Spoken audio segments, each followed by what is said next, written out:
Welcome back to the Gutsiest Brands podcast, the show built around understanding the DNA of gutsy brands by talking to the world's most innovative brand leaders. At GutCheck, we make it our business to understand brands, and we use 4 primary criteria to help us identify one.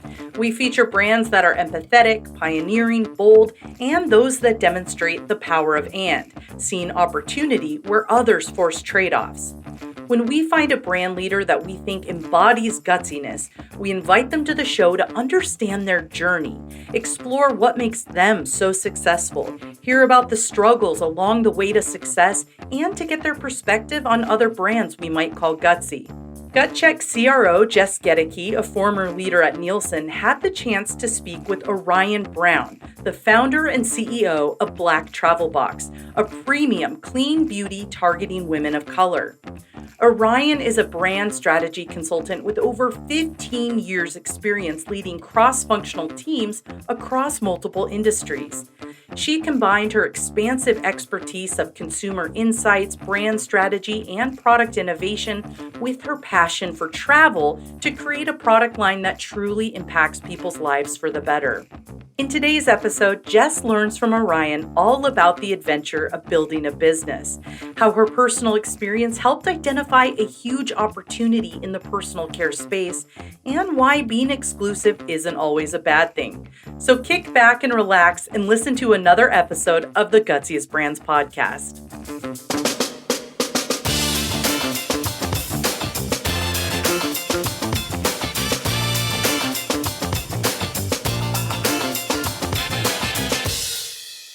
Orion, I have genuinely been looking forward to this conversation since we last chatted. I mean it. And our listeners can't see your smile, but I hope that they can feel your smile as you talk to us today, because you bring such genuine passion and energy. We're going to talk about a lot of topics I'm excited to learn more about.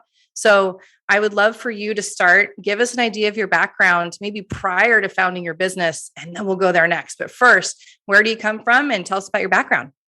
Yeah. So number one, thanks for having me. I'm really excited to have the chat, and but I'm not super excited about describing my background only because it's just really hard. I feel like, you know how they say cats have 9 lives? Like, I've done a lot of really different things. I'm a native Chicagoan, grew up in the South Side of Chicago. I've bounced around and lived a lot of different places. Not a military brat, just an unstable lifestyle, but I think it's also a really great way to have perspective about the world and the people around you. So I still value that. Personally, we'll say professionally. So professionally, give it all of it to us. Oh my gosh. Well, I mean, but like if I go back to, like, it was a cold night in February, I feel like I've gone too far back. I like to say I was pre-med from the age of 4. Right. So I was like very, very focused. My mom had all these medical books. She had gone to school for nursing. I was the kid that was like reading the internal medicine book.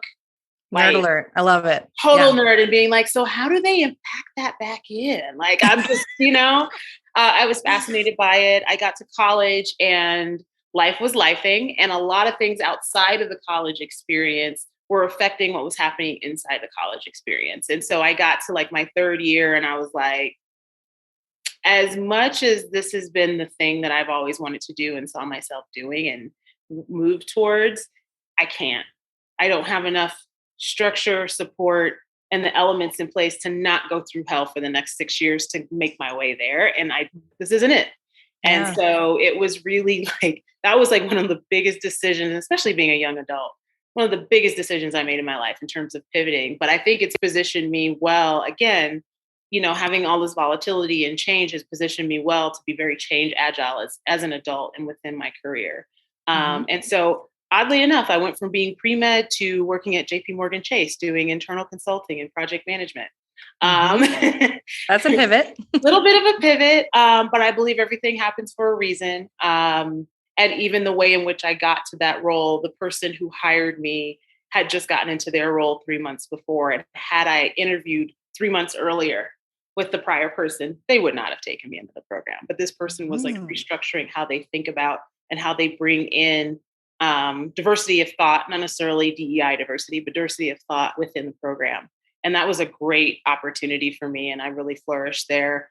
Eventually ended up going back to school going, okay, now that I'm a grown up, I've worked with people. I understand really as intimidating as I thought it was because I never went into office buildings. Like I was the kid that you downtown Chicago, I would go into the office building because it was between that and the McDonald's when I had to go to the bathroom, and nobody's going to the sketchy McDonald's. So you find the building that has a bathroom before the security gate, and then you get the good smelling soap. Like that's all I knew.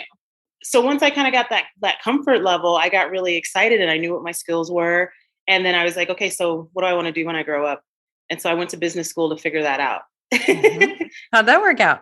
I mean, it was great. It was funny because I came in going, well, I was a consultant and I worked in banking. So I'll either come out being a consultant or a banker. And then both of those things sounded wildly unappealing, after a bit. And I discovered what is called brand management. I had never known about it. I had no exposure to it. There was no one in my life that had done it. And so going through the process of actually like matriculating in the school, I was meeting people who were like, I work for Johnson & Johnson in R&D, and I love doing like making the stretchy material for diapers, but now I want to like be the person that's directing the work. And I'm like, there's a person? Like the Keebler elves don't make the cookies? I don't understand what's happening. And that's really how I discovered it. And I pivoted into brand, and I had an amazing time. I went into the food industry. I worked for Nestle. I worked for Kraft. I did some industry hops, worked for Hasbro for a bit. Seeing how the sausage is made is kind of fun. I really loved it. It was the best of the project management. It was the best of the consulting. And it also had this really wonderful, tangible thing that you could show for your work, which is hard to say when you're a project manager. It's like, what do you do? I manage projects. What does that mean? And hope they have outcome and impact, right? Right. And it's like, but when you say I work for Kraft and people are like, oh, you make the macaroni and cheese. I love this, meandering to different industries and roles. It sounds like your intuition has always been pretty strong. Do you think that's fair? I pray really hard and then hope that the intuition is intuition and not indigestion. You know what I mean? Like somebody's like, go with your gut. And I'm like, my gut's pretty gassy right now. I don't know. And I am a faithful person. So I'm like, I need a really clear sign. This is what I'm thinking. And then I just kind of go with it. But yeah, I think that there's intuition, but there's also, if you know your story, it's very helpful. People think like when you sit down for an interview that you have to create a story that's going to be like compelling, et cetera, et cetera. What I find, and I've done a lot of interviews on both sides of the chair, is if you know what your skill set is, if you know what you love and what you're passionate about, if you know what kind of environment you should be in, just articulating that with honesty is your story. And if that doesn't jive with the person on the other side of the table, it's probably not the place for you. I kind of just go through that as the process and finding the right place in just articulating and trying to be very good at knowing myself and understanding what that environment is at least presenting itself as.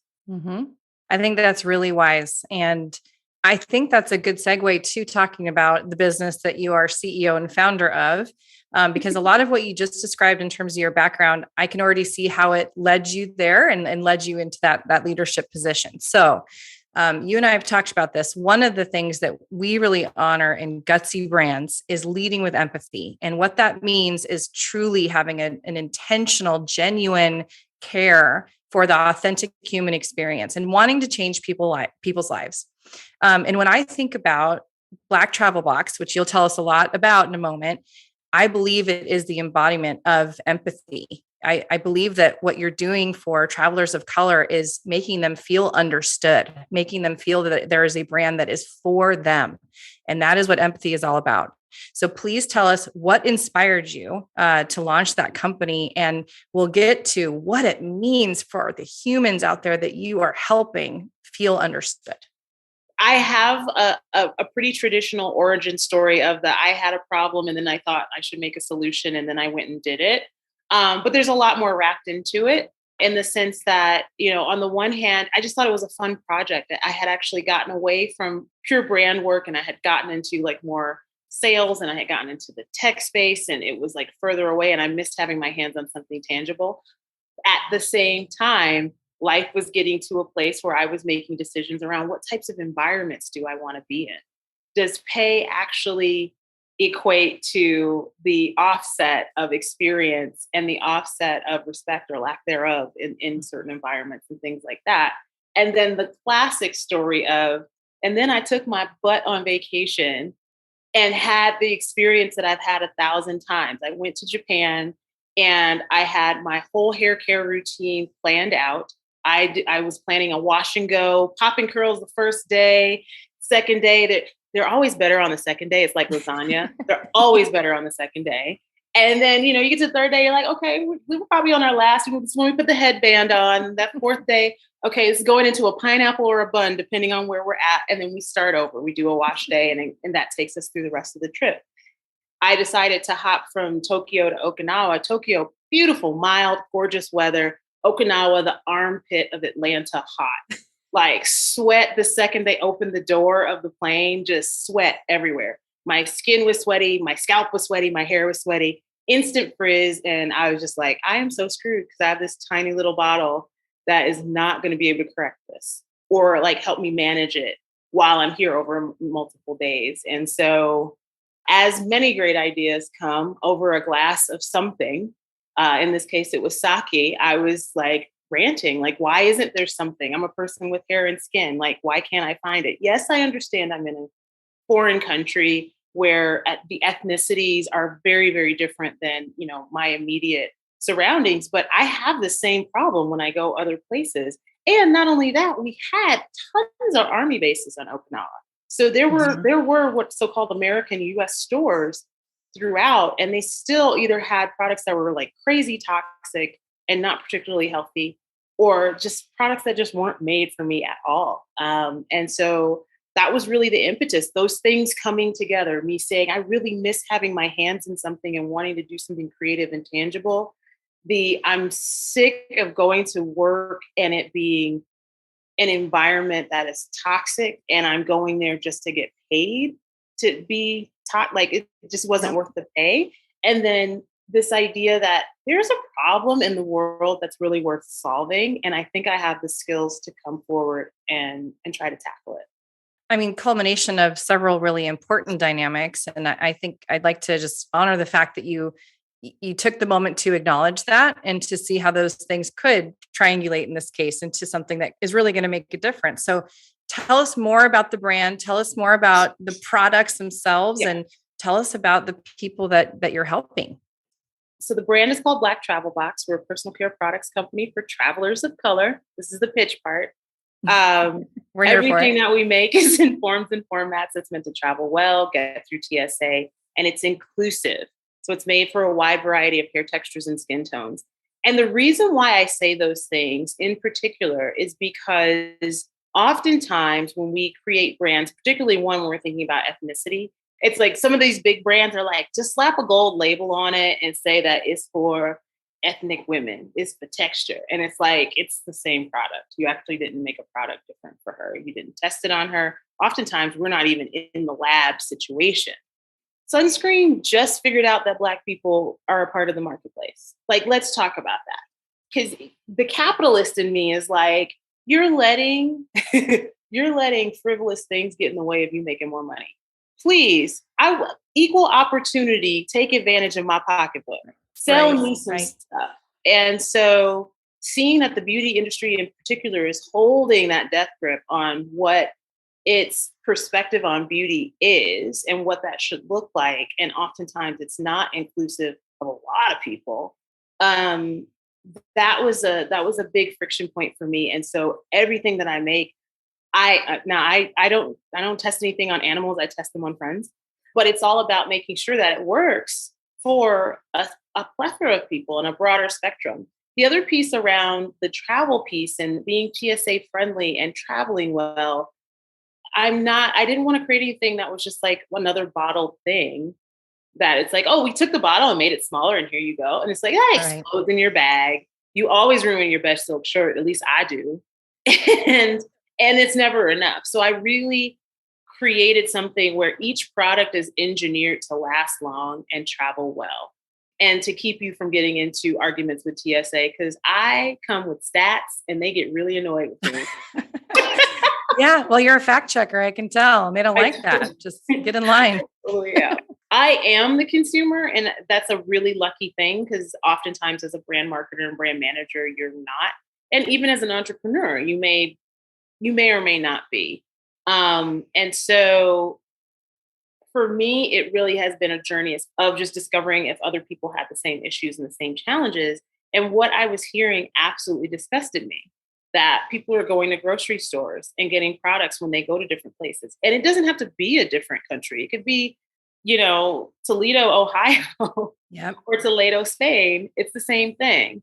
And the fact that you can go into establishments that create things for humans and they completely ignore a whole spectrum of humans in what they carry is a challenge. And I've gotten notes from people, as I've done podcasts like this and different interviews, or people have seen me in different places, which now it's like, I'm like internet famous, which is weird.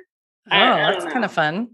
Well, it's like I'm just enough to be recognized. It's sort of like that actor that you see in a bunch of like LA law shows, and you're like, I know him. I get that a lot. Like, I know you from somewhere. But this idea of, people would reach out to me and they would hear about it and they would say, well, one, when are you gonna ship to the country that I happen to be in? I'm in Germany. Are you gonna ship to Germany? Are you gonna get outside of the US? I've shipped to Israel once. That was very interesting. Their question is usually, how can I get my hands on it? But the bigger thing is, thank you. I got thank yous and I wasn't expecting it, if that makes sense. And so I would get these thank you notes from all over the world, and people would DM me, and sometimes they would hit me up on LinkedIn, and I'm like, this is a strange place, but okay. Of just saying, keep doing what you're doing. The more that I've researched the company, I've been reading the blog, I've been sort of familiarizing myself.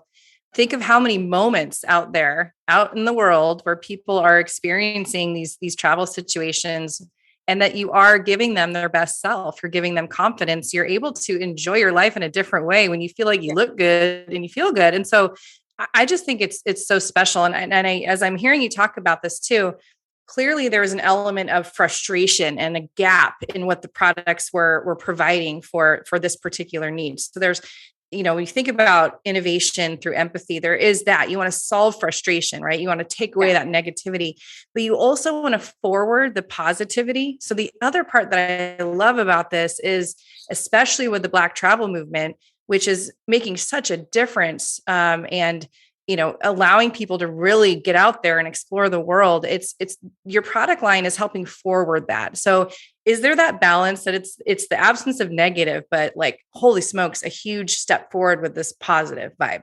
Definitely. And I think, we do sort of the internal documents and brand articulations. The big thing for me is, the number one belief that I have is travel is an important form of self-care, particularly within the Black community. Because we have so many sociological challenges, at least within the United States, I would argue across the world, but certainly here, the ability to step out of the space, number one, is its own. There's escapism, and I don't think there's anything wrong with it. Like, let me get out of this space and let me have room to breathe. But not only that, so it gives you an opportunity just to be in touch with who you are as a person, not as how you present in rooms. It also is an amazing opportunity to connect with other human beings when there's so much disconnect here. And so having those moments, I think, can really help reinstill some type of faith in humanity. At least it does it for me. That charges my battery back again, along with just, seeing the wonder and the splendor of the world and how things exist, the mountains, the Casbahs, the sea, like all of that stuff. I was just in Morocco. Like, being able to see those things, for me personally, grounds me spiritually as well. And so all of those elements make Black travel movement so powerful beyond just, we like to travel. There's some badge travel. There's things that you want to be able to say, like, I did this, I accomplished it. But then there's also that sort of emotional and spiritual factor that comes from being able to go to these places, kind of throwing off limitations, and being exactly who you are as opposed to how you present and what that sort of dynamic looks like oftentimes. I'm not going to save the world with Body Balm. I know that.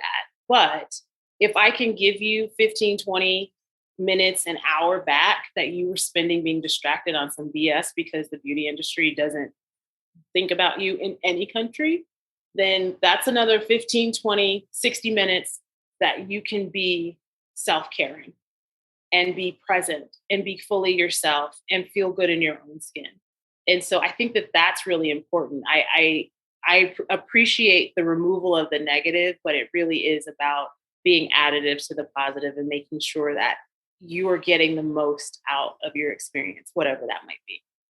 I love that. That is really powerful. And I'm struck by the idea of giving time back for self-care. When you think about the number of people that you are impacting with your products, you're giving a whole lot of self-care back to the world. So you should feel really good about that. And I mean it. Maybe that's, you should put that bullet on your next investor deck. I think that's a good way to do it. Oh yeah. Another aspect of Gutsy brands that we really admire are brands and brand leaders that stand behind bold ideas, even if they're not well understood or popular at the time. And so I'd love for you to take us back to the origination of BlackTravelBox. And when you were first pitching the concept, talk to us about how you built conviction for this new idea. And did you face any challenges then? Do you still face challenges now in getting people to really understand this idea? Well, you kind of led the witness on that one because you already know the answer, but it's exactly that. So when I went on the trip to Japan, that was in May of 2017. By August, I had over many brunches ranted because obviously there has to always be a glass in the hand when having these big ideas. Definitely. And I was ranting every time, and it should be like this and it should be like that. And my partner at the time, he was like, just go make it, like do it, like stop talking about it, doing. So I sat down and I incorporated the business without without the business plan, without the brand, but just knowing that I had a heart for and an idea that I was birthing. And so from there, I really spent actually, it was really 2018 because it was right before the holidays. Nothing happens over the holidays. The next thing you know, it's a time warp and you're like, what, just 3 months gone. Yep. But I spent 2018 really building out the vision for it and doing a lot of consumer research and talking to people. And the conviction built itself, at least for me, because the more people I talked to, like I mentioned earlier, the more I was hearing stories of the hoops that folks were going through just to get basic stuff.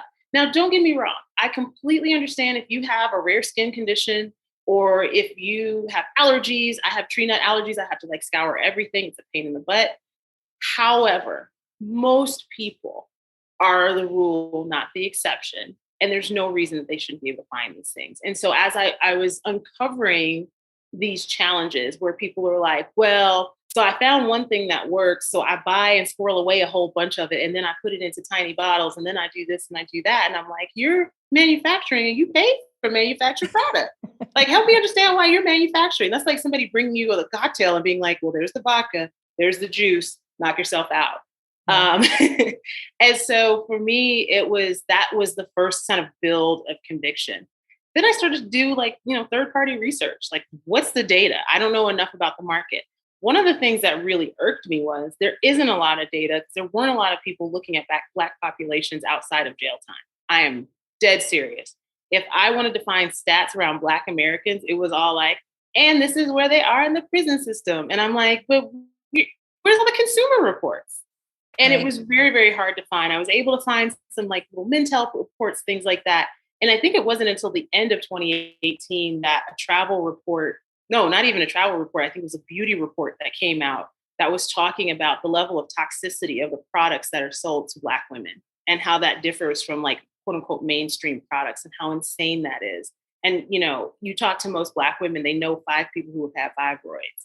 And that's directly correlated with the products that are being brought into our community and being peddled to us. So that was the next layer of conviction. We should have clean beauty. It's basic. We shouldn't have to complain and die before we can get something changed. And I think that final layer really came. There was a travel study that came out late 2018, early 2019, looking at how much we travel and quantifying the Black travel movement. And it was very much like, you're looking at the years and it's like, oh, it started at, I want to say like $10 billion. And then it was like 19, and then it was 63. And I'm like, what?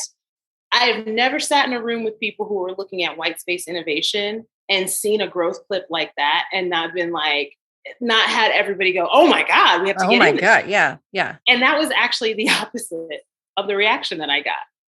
So I would come into rooms with, my little bit of 15 years corporate experience and running major brands and doing this for $1 million, businesses. And I would literally hear, well, it's really niche. And it sounds like you know what you're talking about. And, maybe you're just building a lifestyle brand, which, by the way, you can have a $50 million business and it be considered a lifestyle brand. So I have 4-letter words for people who want to snub their nose at it, but that's not the intention.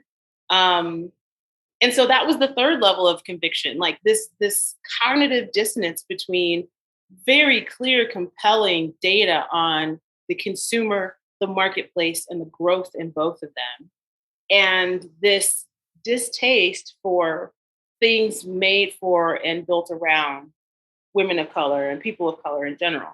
And so those three things came together for me, and I was like, we got to do this. This is ridiculous. We just have to. You asked about resistance. I did face a lot of resistance, and I went into a lot of rooms in 2019, and you guys can find like all those little podcasts I did, and it was on Gimlet Media's The Pitch. And I fielded a lot of, for lack of a better term, offensive questions.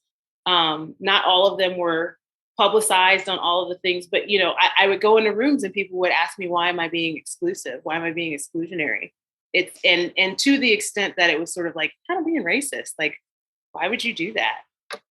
Clearly that's not what you want. And it's like, it's called market segmentation. Like, let's just take the color of the consumer out of the picture. Right. It's market segmentation. You can't be everything to everybody. Otherwise you don't have a brand or a business. And that was really disheartening. And there were definitely times that I felt incredibly gaslit and started to think, maybe I don't know what I'm talking about. Maybe I have no clue. Maybe this isn't actually a challenge or a problem. And that's been difficult to work through. I think with COVID, COVID took away all of the pressure to make money, to be honest, right? Because it's like, there's no travel. Nobody's going to expect this shut down. Yeah. And so it gave me a space to really connect with my consumers and connect with our audience. And that reinforced my prior conviction and kind of began to erase and erode the emotional trauma. And it truly is emotional trauma of being a Black woman, creating a business for Black women and trying to do so at a scaled corporate clip. People are happy when you're selling stuff out the trunk of your car or you're at the farmer's market. And there's nothing wrong with that, but that's not what I'm trying to create. I'm trying to create a legacy brand and business that's scalable. I have dreams and platforms and things that are coming out of what you see today is not even the tip. It's been an interesting and a challenging journey, but I go back to that first piece of conviction, that first, you deserve more. She deserves more. So if I can be a catalyst to that, I will. I have probably 15 different follow-up questions I would want to go into after that, because it was just such a heartfelt and, vulnerable way of describing it. But I really am struck by this idea of the pandemic hits, travel is essentially shut down. You are the founder of a travel product company in its infancy. And so a lot of people would have been like, all right, see ya, I'm out. I'm going to shut the doors. I can't take this. And you took the opportunity to actually not worry so much about the balance sheet and just say, let me really understand the human being that I'm trying to help here. I just think there's so much beauty and intelligent thought in that. How did you have that courage though, Orion? I don't understand. I can't even picture at that time saying, I'm going to lean in. So just before COVID, life got really crazy and some really awful things happened. And I spent a good deal of time before people were quarantining, essentially quarantining to myself and healing. And so when COVID hit, mind you, I had like a small freak out. I was like, okay, no, this is not, we didn't sign up for this. I had a whole plan, 2020 vision. You know, when you start getting like your vision board together, you start putting together slogans and shit for your life, excuse my language. But you start putting together thoughts of like, okay, so this is going to be my mantra for this year. And then, mantra out the window, nobody's walking in the streets and people are dying en masse. And I don't know if it was courage. I think some of it was survival. A lot of it was faith, but it was one of those things that I was like, this deserves to live. The business deserves to live. However, we're in unprecedented times. If I quit now, I ain't coming back to it. You ever start a diet and be like, okay, I'm on a clip, and then like miss one day because you got like stomach flu or whatever it is, and then never come back to it again. A month later, you're like, wasn't I supposed to be eating some carrots? Like I didn't want that to happen. And to be honest, BlackTravelBox carried me through a really, really hard time in my life, being solo and trying to pull myself back together. I found a lot of my value in the skill set that I brought to the table, the building of something, the creation of something. And so that was something that I was like, I couldn't imagine leaning into anything else at the time. And stuff started to work. You mentioned that we were fledgling, still just trying to like get out the gate. And I would hear from people, well, you need to pivot the business and you should just be all like home care or like whatever, because everybody's at home right now. And I'm like, that erodes what the brand stands for. By the time we get to the end of the pandemic, they're not thinking about us for travel. Right. And yes, I can make money that way. And let me caveat this with, I had already reasoned to deplete my personal resources to keep things moving. I did have the personal funding to some extent. Now, don't get me wrong, my credit cards are stretched, baby. They are stretched. They are like a pair of fat pants at Thanksgiving. They are stretched. But I did kind of have a financial underpinning, and I knew how much I was willing to lose. I think that's a big thing. Know what you're willing to lose, because it's when you lose and you don't expect it, that's when it hits you and crushes you. When you lose and you're like, it's sort of like letting a friend borrow money. And y'all, please listen to this. Listen to my words. Do not let friends borrow money that you are not willing to lose. Just think of it as a gift. And so I thought about that even with BlackTravelBox. I'm like, I may never see the return on this invested. It may just be gone, sunk cost. I'm okay with that because it's feeding my soul at this time.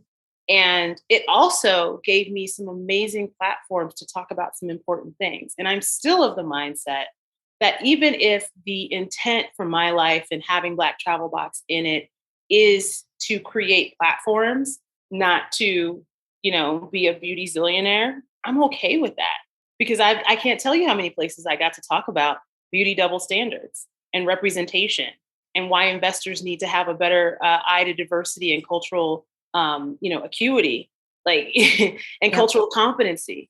And so all of those things really made that time worthwhile for me. I look at my time and my money differently now. How I spend it is based off of what I need in that space. It's not based off of fear. Tomorrow will worry about itself. So that's how I kind of approached it. I think there's a lot to learn from that. And this fact that, you can be furthering a cause that is important and is just, and is something you're passionate about and make money. But if you don't worry about the money part for a little bit, you might be more focused and be able to further the more social side of what you're concerned about. So there's some beauty to that. There's some beauty to putting the investment piece aside. But I also want to applaud. I have not met an entrepreneur a successful entrepreneur that who hadn't said, I have to be willing to go all in. I have to. You have to be willing to lose it all, because that allows you to let that conviction and that belief in what you're doing really lead the way. So I certainly applaud you. And I don't know that I could do it the way that you did. So Speaking of which, and every day is a roller coaster. And there's definitely days where I'm like, you are insane. What were you thinking? And then other days where I wake up and I'm like, I can't lose. Like, I literally cannot lose. What's happening? Like, I try to make sure that I articulate those things, because I think oftentimes we hear from entrepreneurs that are considered successful. One, they don't tell you anything about what's going on behind the scenes. And two, it's sort of like, I knew this was going to work, and we don't always know that it's going to work. And we don't always know what tomorrow brings. And even things that are great and immense opportunities fall through 3 seconds before they're supposed to happen. And so knowing that it's a roller coaster for everyone, not just the people who are clearly struggling or not there yet, is just really important. And that was something, actually, I went to an Inc. magazine event, and they had a number of speakers. They had the CEO of Pandora and the CEO of Uggs. And I always retell their stories, probably poorly, but it was the first time, number one, that I'd ever heard a straight white male admit to complete and utter failure openly and talk about that. And it made me feel better about my daily failures, because oftentimes it's sort of like, well, what are you doing wrong? It's like, everybody fails. If you're not stretching yourself, there's no failure if you don't stretch yourself. So don't stretch yourself. But if you're an entrepreneur, by definition, you're stretching yourself. And so there should be failure in that and learning in that. It helped me to reinvigorate my self-esteem by hearing that people, by all accounts, who should be successful had a lot of issues on the way. Well, it's those stumbling blocks, I think, that, give us the lessons and give us strength, which is another part I really want to hear from you about, which is, over the course of the pandemic, we did see a surge in Black-owned businesses. Now, they were disproportionately affected by some of the, the cutting back of the economy and the shutdown than other groups, but we did see a surge in, you're like, preach. But we did see the surge, and we see a greater proportion of those founders being female compared to other groups in the US. What is it about these powerhouse Black female entrepreneurs that are able to get shit done? Like, just talk to me about it. How does it happen? So there's a few things. One, there's a little bit of correlation, not causation, and vice versa. So when you see people who are getting shit done, as you say, they tend to be powerhouse leaders, right? That is a somewhat causation, somewhat a correlation in terms of to be in front of you in the first place, right? So, just be mindful of the group that you're observing. But that being said, I think Black women in general are healers. They're strengtheners. While we're tired of being super women, we also have that skill set. Like, we're retiring from that mess. Like, we're definitely at a place where you'll see us talking about, no longer, I'm putting down the cape. Sorry, I'm done. But that doesn't mean that the superpowers aren't still there. And a lot of that is forged in community. A lot of that is forged in experience. A lot of that is forged in being, at the bottom oftentimes of sort of social totems. And while Black men have their own challenges within this country, there's still, you're a woman as well as a person of color, as well as a Black person. And so the amount of resilience that is required to function, honestly, right, is immense. I spent, now at this point, almost 20 years in corporate. I did go back to work last summer, full disclosure, because funding was like non-existent. And so I was like, fine, I'll fund myself. I could either shake it on the street or I could shake it in a boardroom. I'll shake it in the boardroom. But being in those environments takes an amazing amount of resilience. It takes an amazing amount of nimbleness and strategic thought. Not even just strategic as in how to build a business and how to run it, strategic as in how to deal with people, how to deal with situations, how to bring finesse and grace to things that really should just be cuss outs, yells, and a last day notice. I think a lot of that we bring to bear. And I think we're also just creative people. And oftentimes we are problem solvers for folks beyond our community. When you see Black women marching, they're not marching just for themselves. When you see Black women speaking out, they're not just speaking out for themselves. And inevitably, the downstream impact of that is one that reaches far beyond the community. And so when you finally see her, that's when you go, well, shit, wow, and where did that come from? It's because she's been moving like that the whole time. But now we're at a place that there are spotlights.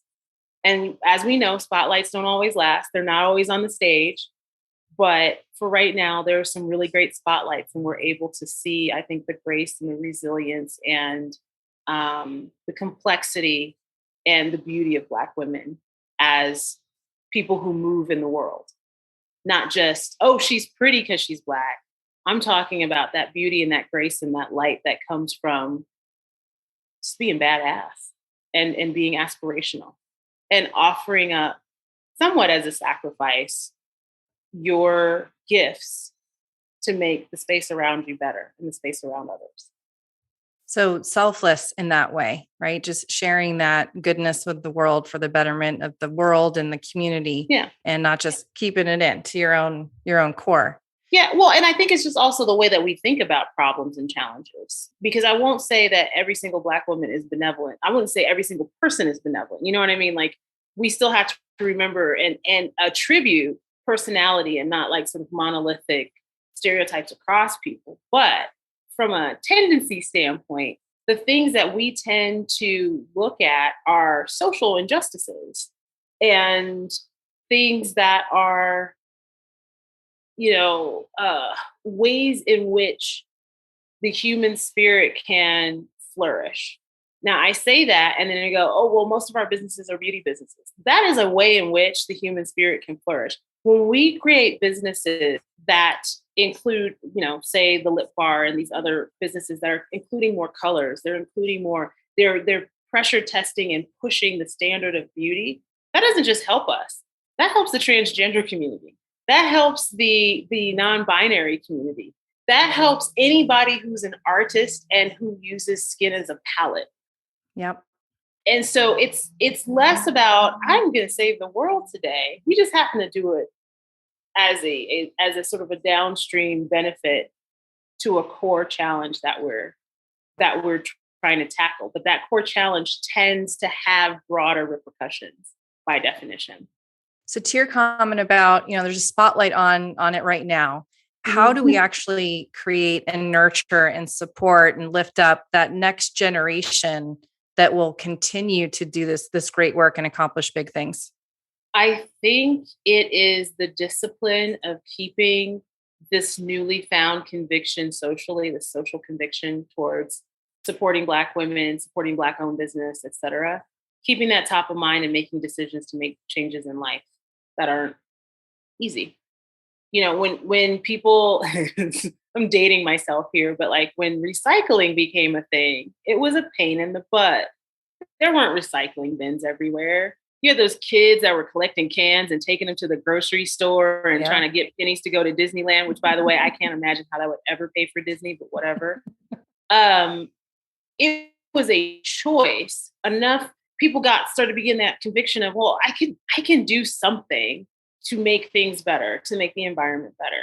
Anytime we're trying to make these like massive social changes, it's the same way that you eat an elephant, right? One bite at a time.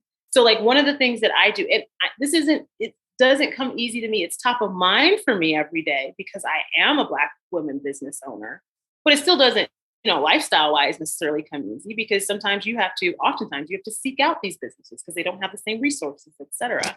But one of the things I did was I said, okay, I waste money personally in life on stuff all the time. So it's whether it's the Starbucks coffee, which I actually don't drink Starbucks, so let's not even talk about that. But just like the little thing, it's the Uber Eats order, that kind of thing. And so what I said was, you know what? Every luxury purchase that I make, anything that's a luxury, not a necessity, but a luxury, if I'm going to blow that money, I'm going to blow it on a business that could use me as a customer. And I'm going to do that particularly within communities of color. And so when I'm buying wine, I try to look for Black-owned wine brands. Does it really matter to me? Not really. Does it really, do I want, it's great to go out to Napa and have like an overpriced bottle because they got you drunk and then they get you to buy a case. but I can just as easily, swap out brands that I know to discover other ones. And it's actually playing off of my own sense of discovery and liking to try new things. So I think for all of us, we have to kind of find what parts of our life and our lifestyle we want to commit to this value and this conviction, and then just try to be consistent with it. You don't have to boil the ocean. You don't have to do all the things at once. You don't have to rent your clothes and walk the streets naked for the cause. You can do really simple things like Google search top Black-owned brands that make rubber bands. I don't know, whatever it might be. Yep. And find them and purchase from them. No, I think that's such pragmatic advice. And I think it's helpful to think about not trying to boil the ocean, because sometimes you can feel like the problem has so many layers and is so vast. How can, I possibly accomplish anything? And taking it in those bite-sized pieces and having an intention. It's just great advice. And I think a really important line to walk. So I appreciate you sharing that advice for us and our listeners who need to hear it too. Okay, I'm going to move to what really is not a lightning round, but we call it that for fun so we can play the little jingle. I'm so here for it. So I'd love to do a quick round robin of you as a consumer. So, you've talked about some of your professional experience, but as a consumer, I'm going to rattle off those characteristics of a gutsy brand. And I'd love for you to name either a brand or a campaign that you really think embodies that particular trait. Okay. And we're going to start with, which is probably the easy one for you to think of, but what's a brand or a campaign that you think really leads with empathy? Ooh. True empathy, because I think we've made empathy the word du jour oftentimes within the marketplace. We were speaking about beauty brands. So I love the crayon case. It is an amazing brand created by Supercent. I should know her real name. That's a whole other conversation. But yeah, it's the crayon case. They've done amazing work.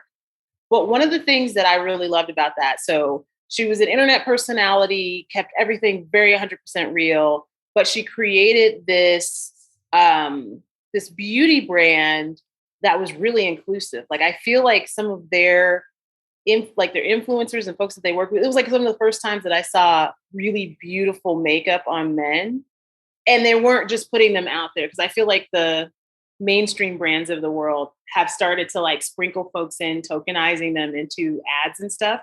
But I was constantly going through Instagram going how did he get his eyebrows like that? I want to know.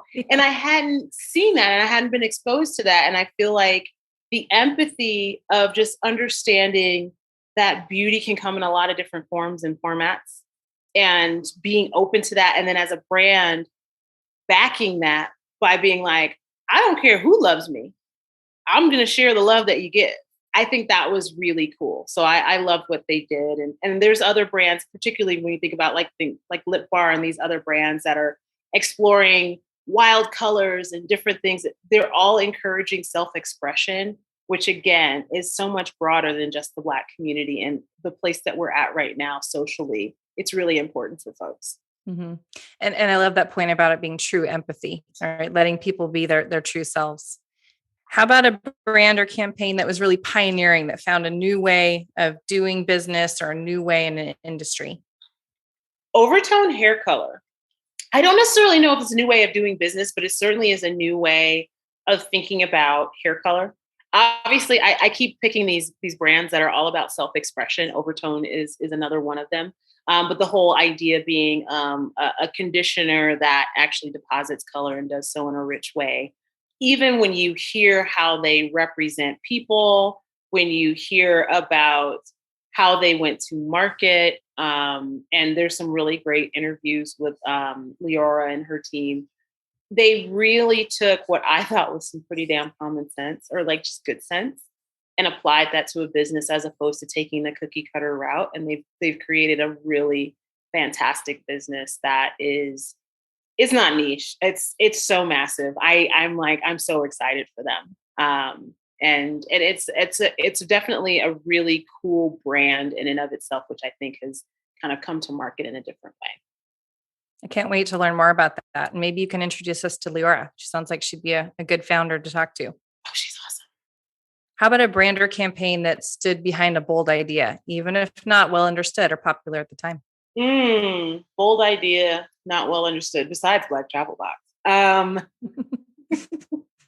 So a brand that has really kind of stepped outside of what's popular and what's well known. Ruby, which is actually, I don't necessarily know that it's massively well known, but the woman that started it, Black woman, big, got to give her props, was working corporate finance, I believe. Self-funded her business, by the way, bootstrapped it to like $10 million. Wow. And she was one of the earliest brands to talk about period wear. I believe it had a different name at that time. She rebranded to Ruby since then. You know, she hit the 10 million. She got too good for the first name. Just kidding. Time to reposition. Time to reposition. Well, it's rebrand, not necessarily reposition, but she made a killing on period wear because nobody wanted to touch periods with a 10-foot pole. And if you really think about the mainstream industry, the mainstream brand on shelf, and this is before the honey pots, which I would also put honey pot in this category. Nobody talked about vaginas, number one. Nobody talked about periods. It was something to hide. It was something to be ashamed of. It was uncomfortable and bulky pads and, you know, tampons that do all kinds of crazy things like give you toxic shock. And so to have a brand that was very much forward in just, this is what we're about. We're nothing but periods, period. I think it was huge. And you could see that in the way that her business grew. B. Dixon has done an insane job in creating a brand that is unapologetically for humans with vaginas, which that's another inclusive aspect. Mm-hmm. Again, when we create stuff, we create it inclusively. And there's something really beautiful about the language. But not only that, you go on their Instagram, y'all. Check out the Honey Pot's Instagram. It is nothing but peaches and vagina-shaped things. And I am here for it. They might have cleaned it up a little bit as they get more corporate. They're in Target now and all of those places. But their communication style is one that is very frank. And it does not shame the female human form, which I think that's groundbreaking. Absolutely. And talk about a big market, you know, more than half of the population fits in that category. And then a third of that is menstruating. So, okay, I'm going to go. Okay, ready? We're going to go to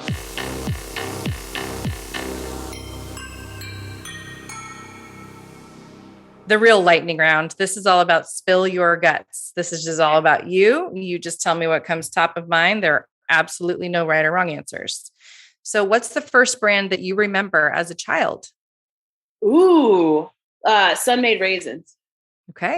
I remember the little tiny boxes, and I remember eating the box like snack time, and my mom would fold it in and you could use it as a kazoo. You could blow in it. It would make a kazoo noise. Mm-hmm. That's probably the earliest I remember.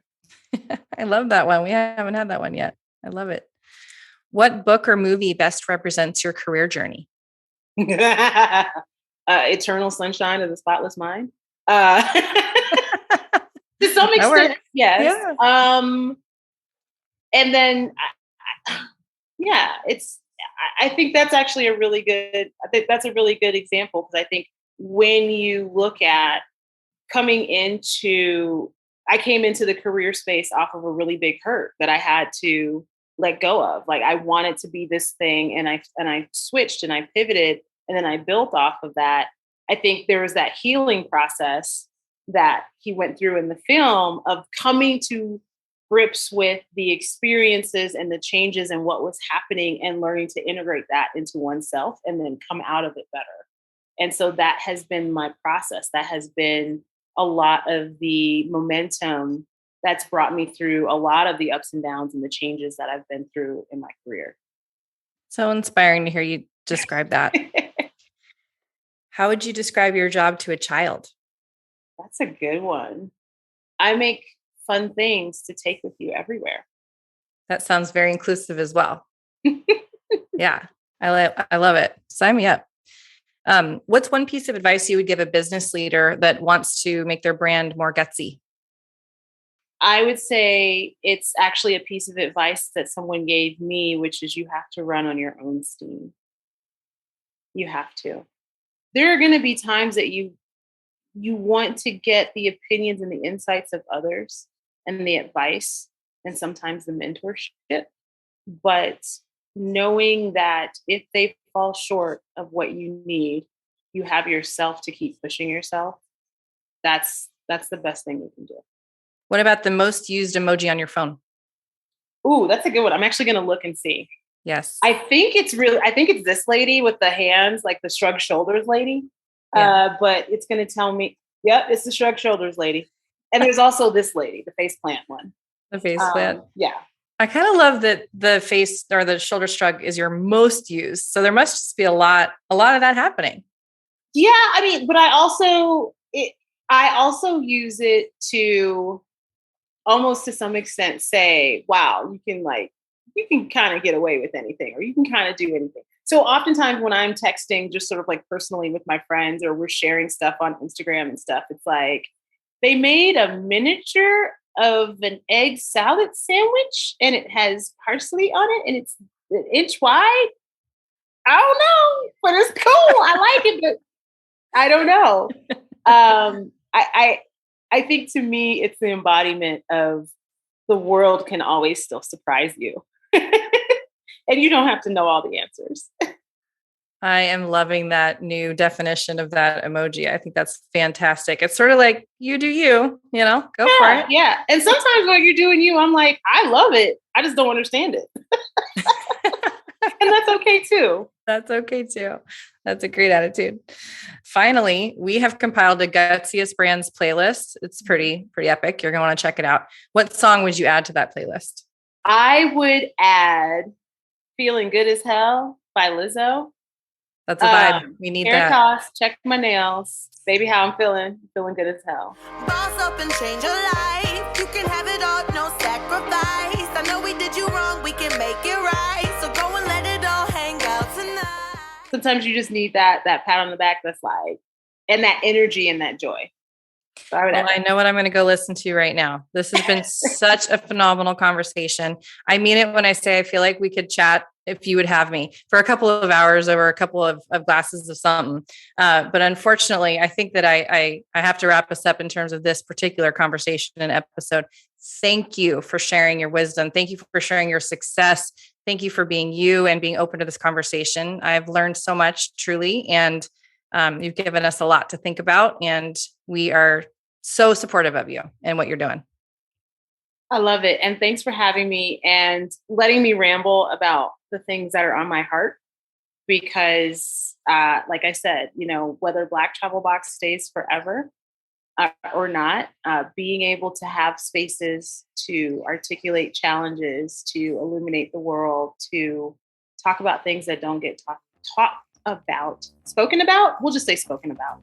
To be able to create space for those things is really a wonderful thing and a blessing. So I appreciate you for even creating the platform for it.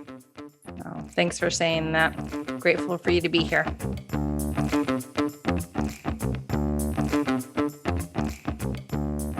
I think anyone who listens to this episode is going to come away feeling like they have a friend in Orion. She's honest, she's funny, she's an advocate, and she's so charming. Totally agree. Aren't both her smile and her passion contagious? Like it was so hard to not just jump in right along with her. It was such a refreshing conversation where once again, we learned from a genuine gutsy leader who observed a problem and set out to solve it. And in her words, she said, there's a problem in the world that's really worth solving. And I think I have the skills to come forward and try to tackle it. I mean, boom. And the rest of the conversation just took off. I love that about her. Her confidence made me feel empowered just listening to her. And there's a lot to dig into here. So why don't we just jump into it? What are your primary takeaways today? Yeah, as always, we tend to start with empathy, and it was everywhere in this conversation. Orion observed and is an advocate for the fact that Black people are a part of the marketplace, and you can't just take a product, slap a new label on it and say it's made for ethnic women. She asked the question, did you get her input, her being the Black female consumer? Did you test it with her? How are you involving the human who will be using these products in your innovation, your product development, your marketing decisions. I mean, it felt like such an obvious embodiment of empathy, but so important to who Orion is, as well as the brand. Mm-hmm. And, oftentimes, as she said, as the brand marketer, you're not the consumer. And in this case, Orion is. She is a frequent, avid traveler. And, so she is the consumer. But when you're not, it's so important to entrench yourself in the friction that consumer faces. Yeah, I think you're right. And this is the reason we talk about it'd be great to see more people of color in leadership and as entrepreneurs. And I know you talked about it in the episode that we've seen this uptick with female entrepreneurs, which is great, but there's still such a problem. I can visualize going into my favorite store and the section for people of color or for textured hair is so small. They're really limiting what there is to buy. So I love talking to someone who's at the forefront of changing things. Yeah. And also the fact that she says, we deserve clean beauty. We deserve products that are natural and clean. And it's such an important topic. And, I was thinking about the conversations that she had with initial investors where they kind of claimed that she was being exclusive. Like, oh, you're excluding a portion of the population with this strategy. And I love it. She's like, it's not racism or exclusivity, it's market segmentation. I mean, boom. I just love that she was able to bring that business acumen to it and just say, like, what are you talking about? This is a massive white space opportunity. And when she was talking about, first exploring the market, when she had her initial idea, and then there's not a lot of data on this population in this community. So I just love how she approached it. I think it's terribly upsetting that, that data wasn't there, that this community is underrepresented, but I love that she's doing something about it. I just found it so compelling. I did too. And I love that it's not just, it could be a very emotional topic, but it was so matter of fact, like these are stats, like these are what people want to hear when they're investing, right? Is to see actual numbers in this open market. And I just found that to be really interesting to hear her perspective on that. And the idea of the Black travel movement and travel as a form of self-care. I'm so grateful that I got to learn more about that and research more about it to understand how important it is to that population to have this freedom to travel, to, get in a different space, and now to have products that help you do that. I'm really grateful for the opportunity to learn more about that. I spiraled on her Travel and Slay blog that goes along with the product. And I just think, this is so wonderful. You're looking at women of all shades and all sizes posed in these beautiful places that they're traveling to, and really like setting the tone for younger generations to look up to people that they may not have seen in the media, right? These are pictures you might not see, and they have something to aspire to be and take into consideration that it's okay to want to have self-care and to do these things for myself. So it's just beautiful all around. I felt, again, empowered by it. Yeah, absolutely. And, the other thing that as I was preparing for our conversation, I'm like, you're a travel products company and the pandemic hits and no one is traveling. Like that is a, do we shut our doors kind of moment. And, she said at the time they were kind of getting a lot of pressure. Well, maybe we should go into this category, that category. She understood the value of staying true to their brand purpose, their brand promise. And, they wrote it out. I have so much respect for the leaders that did that, especially in industries and categories that were so impacted by the pandemic. The fact that they're still around and can tell that story, it's incredible. Talk about gutsy. That's ballsy, if you will. Yes, absolutely. Yeah.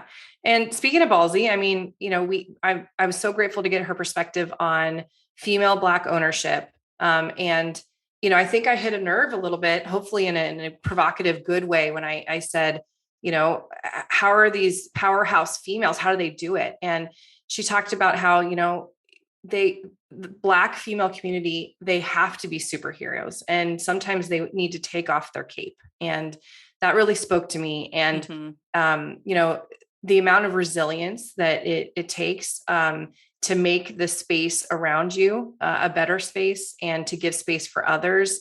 I don't know. I was honored to be able to learn from her and hear from her. And she was right when she said that spotlights don't always last. And, we need to keep the discipline of this newly found conviction socially that we should be empowering Black entrepreneurs, female Black entrepreneurs, and find parts of our lives that we can commit to this conviction. So she made the joke about purchasing wine from, or that part wasn't a joke, purchasing wine from Black owners, but rubber bands, right? Like, let's build conviction around this. If I'm going to pursue a new product purchase, why don't I go research and find where I can find a Black owned business to make my purchase? So it's just a great example of how to make it tangible in ways that we can in our daily lives actually have an impact.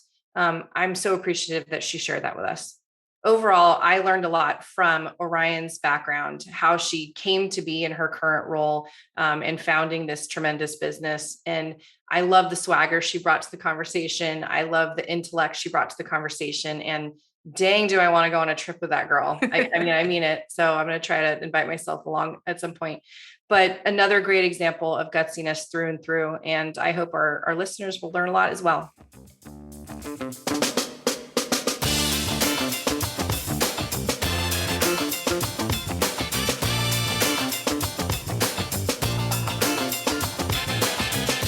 Thanks again for joining us for another episode of the Gutsiest Brands podcast. If you haven't already, be sure to hit subscribe so you don't miss our next episode. If you like what you're hearing, please consider sharing our episode with a friend and leaving us a 5-star review. See you next time.